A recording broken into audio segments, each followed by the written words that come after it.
পাঙ্গাস মাছ আমাদের সবচেয়ে পরিচিত একটি মাছ, যার বৈজ্ঞানিক নাম পাঙ্গাসিয়াস হাইপোপথ্যালমাস। এটি একটি মিঠা পানির মাছ যা মূলত দক্ষিণ পূর্ব এশিয়ায় চাষ হয় এবং নদীতে পাওয়া যায়। এটি হাই প্রোটিনের উৎস, শরীর গঠনের জন্য খুবই দরকারি। এটি লো ফ্যাট অর্থাৎ চর্বি কম, যারা ওজন নিয়ন্ত্রণ করতে চান তাদের জন্য ভালো।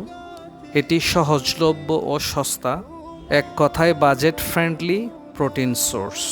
প্রতি 100 গ্রাম পাঙ্গাসে যা থাকে: প্রোটিন 15 থেকে 18 গ্রাম, ফ্যাট 3 থেকে 5 গ্রাম, ক্যালোরি 90 থেকে 120 কিলো ক্যালোরি, ওমেগা 3 খুবই কম অন্যান্য সামুদ্রিক মাছের তুলনায়, ভিটামিন ও মিনারেল সামান্য পরিমাণে থাকে, B12 এবং সেলেনিয়াম ইত্যাদি। তবে এই মাছ কেনার ক্ষেত্রে আপনাদের কিছু সতর্কতা অবলম্বন করতে হবে। দূষিত পানির মাছ কিনবেন না, সবসময় নিরাপদ উৎস থেকে মাছ কিনবেন। ভালো থাকবেন সবাই। ভিডিওটি শেয়ার করে দিন সবাই জানার জন্য।